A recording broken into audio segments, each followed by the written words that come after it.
So, this is just a dumb song about a squirrel.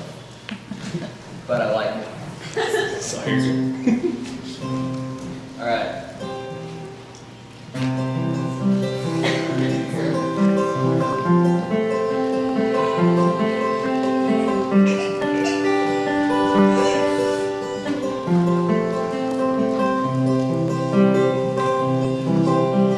When I was a kid, I'd take a trip every summer down to Mississippi, and I'd visit my granny and her auntie Bella.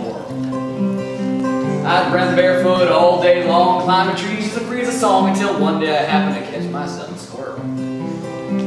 Well, I stuffed him down in an old shoebox and I punched a couple of holes in the top, and on Sunday I snuck him into church. I was sitting way back in the very last pew. I was showing him there to my good buddy Hugh, and that squirrel got loose and went totally berserk.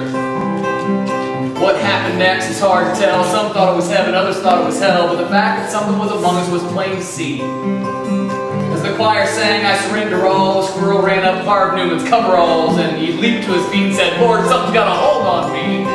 They, the squirrel went in the first self-righteous church in that sleepy little town of Pascagoula. It was a fight for survival, broke out in revival. They were jumping pews and shouting, hallelujah.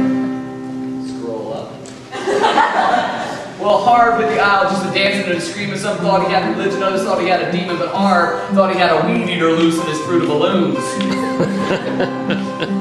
He fell to his knees to plead and beg, and that squirrel ran out of his breeches leg unobserved to the other side of the room. All the way down to the amen pew where there sat Sister Bertha Better Than You, who had been watching all the commotion most sadistically.